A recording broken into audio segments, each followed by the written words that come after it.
ಸ್ನೇಹಿತರೆ, ಇವತ್ತು ನಾವು direct pay for you app ನಲ್ಲಿ ಅಕೌಂಟ್ ಅನ್ನ ಯಾವ ರೀತಿ ನಾವು ರಿಜಿಸ್ಟರ್ ಮಾಡ್ಕೋಬೇಕು ಅಂತ ಚರ್ಚೆ ಮಾಡೋಣ. Direct pay for you app ನಲ್ಲಿ ನಾವು ರಿಚಾರ್ಜ್ ಹಾಗೂ ಬಿಲ್ ಪೇಮೆಂಟ್ ಮಾಡೋದ್ರ ಮೂಲಕ ನಾವು ಕಮಿಷನ್ ಅನ್ನ ಗಳಿಸಬಹುದು, ಮತ್ತೆ ರೆಫರ್ ಅಂಡ್ ಅರ್ನ್ ಕೂಡ ಮಾಡಬಹುದು. ಅಲ್ಲಿ ಯಾವ ರೀತಿ ರೆಫರ್ ಅಂಡ್ ಅರ್ನ್ ಮಾಡೋದು ಎಲ್ಲವನ್ನು ಕೂಡ ನಾನು ಸ್ಟೆಪ್ ಬೈ ಸ್ಟೆಪ್ ಬೇರೆ ಬೇರೆ ವಿಡಿಯೋದಲ್ಲಿ ಹೇಳ್ತಾ ಹೋಗ್ತೀನಿ. ಇವತ್ತು ನಾವು ಅಕೌಂಟ್ ಅನ್ನ ಯಾವ ರೀತಿ ರಿಜಿಸ್ಟರ್ ಮಾಡ್ಕೋಬೇಕು ಅಥವಾ ಯಾವ ರೀತಿ ಅಕೌಂಟ್ ಅನ್ನ ಆಕ್ಟಿವೇಟ್ ಮಾಡ್ಕೋಬೇಕು ಅಂತ ಚರ್ಚೆ ಮಾಡೋಣ. ಇಲ್ಲಿ ಕೆಳಗಡೆ ಈ ವಿಡಿಯೋದ ಕೆಳಗಡೆ ಡಿಸ್ಕ್ರಿಪ್ಷನ್ ಅಲ್ಲಿ ಒಂದು ಲಿಂಕ್ ಅನ್ನ ಕೊಟ್ಟಿದ್ದೀನಿ. ಆ ಲಿಂಕ್ ಮೂಲಕ ನೀವು ಆ ಆಪ್ ನ ಡೌನ್ಲೋಡ್ ಮಾಡ್ಕೋಬೇಕಾಗುತ್ತೆ. ಮಾಡಿದ ನಂತರದಲ್ಲಿ ಯಾವ ರೀತಿ ನಾವು ಅಲ್ಲಿ ಅಕೌಂಟ್ ಅನ್ನ ಅಲ್ಲಿ ಏನೇನು ಡೀಟೇಲ್ಸ್ ನ ಹಾಕಬೇಕು ಎಲ್ಲವನ್ನು ಕೂಡ ನಾನು ಇವತ್ತು ಎಕ್ಸ್ಪ್ಲೈನ್ ಮಾಡ್ತೀನಿ. ಹಾಗೆ ನಮ್ಮ ಚಾನಲ್ಗೆ ಮೊದಲು ಬಂದಿದ್ದರೆ ದಯವಿಟ್ಟು ನಮ್ಮ ಚಾನಲ್ನ ಸಬ್ಸ್ಕ್ರೈಬ್ ಮಾಡಿ ಮತ್ತು ಪಕ್ಕದಲ್ಲಿರುವಂತಹ ಬೆಲ್ ಐಕಾನ್ ಅನ್ನು ಪ್ರೆಸ್ ಮಾಡಿ ನಮ್ಮ ತಂತ್ರಜ್ಞಾನ ಆಧಾರಿತ ಬೃಹತ್ ಕುಟುಂಬದ ಸದಸ್ಯರಾಗಿ. ಸ್ನೇಹಿತರೆ, ಇಲ್ಲಿ ನೀವು ಲಿಂಕ್ ಮೂಲಕ ನಾನು ಡಿಸ್ಕ್ರಿಪ್ಷನ್ ಅಲ್ಲಿ ಕೊಟ್ಟಿರುವಂತಹ ಲಿಂಕ್ ಮೂಲಕ ಆಪ್ ನ ನೀವು ಇನ್ಸ್ಟಾಲ್ ಮಾಡಿದ ನಂತರದಲ್ಲಿ ಇಲ್ಲಿ ಆಪ್ ಈ ರೀತಿ ಬರುತ್ತೆ. ಇಲ್ಲಿ ನೋಡ್ತಾ ಇರಬಹುದು. ಇಲ್ಲಿ ನೋಡಿ, ಆಪ್ ಅನ್ನೋದು ಡೈರೆಕ್ಟ್ ಪೇ ಫಾರ್ ಯು ಅಂತ ಈ ರೀತಿ ಇದೆ. ಇದ್ರ ಮೇಲೆ ನಾನು ಕ್ಲಿಕ್ ಮಾಡಿಬಿಟ್ಟು ಓಪನ್ ಮಾಡ್ತೀನಿ. ಮಾಡಿದ ನಂತರದಲ್ಲಿ ಇಲ್ಲಿ ಮೊದಲು ಲ್ಯಾಂಗ್ವೇಜ್ ಅನ್ನ ಸೆಲೆಕ್ಟ್ ಮಾಡ್ಕೊಳ್ಳಿ. ಇಂಗ್ಲಿಷ್ ಅನ್ನ ಸೆಲೆಕ್ಟ್ ಮಾಡಿಬಿಟ್ಟು ನಾನು ಕಂಟಿನ್ಯೂ ಅಂತ ಕ್ಲಿಕ್ ಮಾಡ್ಕೋತೀನಿ. ಇಲ್ಲಿ ನೋಡಿ, ಕಂಟಿನ್ಯೂ ಅಂತ ನಾನು ಕ್ಲಿಕ್ ಮಾಡ್ಕೋತೀನಿ. ಮಾಡಿದ ನಂತರದಲ್ಲಿ ಇಲ್ಲಿ ರಿಚಾರ್ಜ್ ಸರ್ವಿಸಸ್ ಅಂತ ಇಲ್ಲೆಲ್ಲ ಬರ್ತಾ ಇದೆ. ನಂತರದಲ್ಲಿ ಇಲ್ಲಿ ನೆಕ್ಸ್ಟ್ ಅಂತ ಕ್ಲಿಕ್ ಮಾಡ್ಕೋಬೇಕು. ಇಲ್ಲಿ ನೋಡಿ, ಅದರ ಬಗ್ಗೆ ಸಂಪೂರ್ಣ ಅಂತ ಇಲ್ಲಿ ಕೆಲವೊಂದಿಷ್ಟು ಇಲ್ಲಿ ಒಂದು ಆರ್ಟಿಕಲ್ ಬರ್ತಾ ಇದೆ. ನಂತರದಲ್ಲಿ ಇಲ್ಲಿ ಡನ್ ಅಂತ ಕ್ಲಿಕ್ ಮಾಡ್ಕೋತೀನಿ. ಮಾಡಿದ ನಂತರದಲ್ಲಿ ಇಲ್ಲಿ ಪರ್ಮಿಷನ್ಸ್ಗೆ ಅಲೌ ಮಾಡಬೇಕಾಗುತ್ತೆ. ಕ್ಯಾಮ್ರಾ ಪರ್ಮಿಷನ್ ಇರ್ಬೋದು ಅಥವಾ ಲೊಕೇಶನ್ ಪರ್ಮಿಷನ್ ಇರ್ಬೋದು. ಇಲ್ಲಿ 3 ರಿಂದ 4 ಪರ್ಮಿಷನ್ಗಳನ್ನ ಇದು ಕೇಳುತ್ತೆ.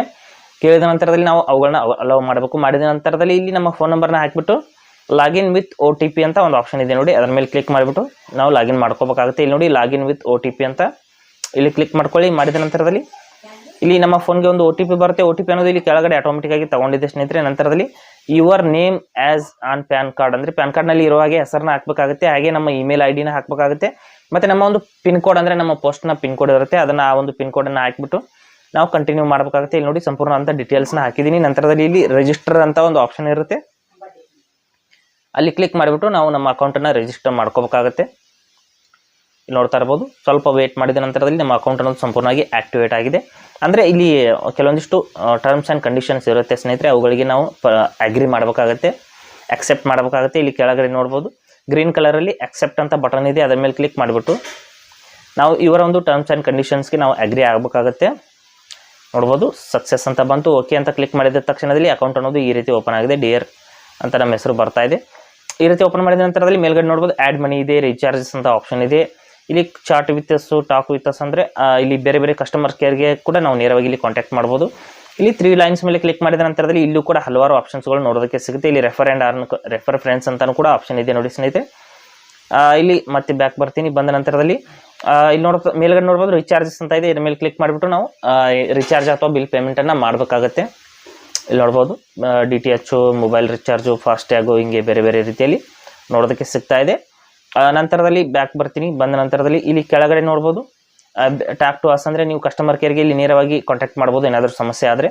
ನಂತರದಲ್ಲಿ ಕ್ಯಾಶ್ ಬ್ಯಾಕ್ ಅನ್ನೋದು ಇಲ್ಲಿ ಬಂದಿರುತ್ತೆ ಸ್ನೇಹಿತರೆ. ನೀವು ರಿಚಾರ್ಜ್ ಮಾಡಿ ಬಂದಿರುವಂಥ ಕಮಿಷನ್ ಇಲ್ಲಿ ನೋಡೋದಕ್ಕೆ ಸಿಗುತ್ತೆ. ಇಲ್ಲಿ ಇನ್ನೂ ಈ ಅಕೌಂಟ್ ಅನ್ನೋದು ಈಗ ಸ್ಟಾರ್ಟ್ ಆಗಿದೆ. ನಂತರದಲ್ಲಿ ಇಲ್ಲಿ ಚೆಕ್ ಬ್ಯಾಲೆನ್ಸ್ ಮೇಲೆ ಕ್ಲಿಕ್ ಮಾಡಿಬಿಟ್ಟು ನಿಮ್ಮ ಒಂದು ವ್ಯಾಲೆಟಲ್ಲಿ ಅಮೌಂಟ್ ಎಷ್ಟಿದೆ ಅಂತಲೂ ಕೂಡ ನೀವು ಚೆಕ್ ಮಾಡ್ಕೋಬಹುದು. ಈ ರೀತಿ ಒಂದು ಅಕೌಂಟ್ ಅನ್ನೋದು ಈ ರೀತಿ ಡ್ಯಾಶ್ ಬೋರ್ಡಲ್ಲಿ ನೋಡೋದಕ್ಕೆ ಸಿಗುತ್ತೆ. ಇದರ ಸಂಪೂರ್ಣ ಅಂತ ಸರ್ವಿಸಸ್ಗಳನ್ನ ನಾನು ಬೇರೆ ಬೇರೆ ವಿಡಿಯೋದಲ್ಲಿ ಹೇಳ್ತೀನಿ. ಹಾಗೆ ಹಾಗೆ ಕೊಟ್ಟಿರೋ ಮಾಹಿತಿ ಸಂಪೂರ್ಣ ಮತ್ತು ನಿರೂಪಣೆ ಮಾಡಿದ ಶೈಲಿ ಉತ್ತಮ ಅಂತ ಅನಿಸಿದರೆ ವಿಡಿಯೋನ ಲೈಕ್ ಮಾಡುವಂತೆ ನಿಮ್ಮ ಸ್ನೇಹಿತರಿಗೂ ಕೂಡ ಶೇರ್ ಮಾಡಿ. ಹಾಗೆ ಇದರ ಬಗ್ಗೆ ಸಮಸ್ಯೆಗಳು, ಡೌಟ್ಗಳಿದ್ರೆ ಕಮೆಂಟಲ್ಲಿ ಅವಶ್ಯವಾಗಿ ತಿಳಿಸಿ. ಮುಂದಿನ ವಿಡಿಯೋದಲ್ಲಿ ಮತ್ತೊಂದು ಹೊಸ ವಿಷಯದೊಂದಿಗೆ ಇದೇ ಇರ್ತೀನಿ. ಮುಂದೆ ಬರ್ತೀವಿ. ಅಲ್ಲಿವರೆಗೂ ಟೇಕ್ ಕೇರ್.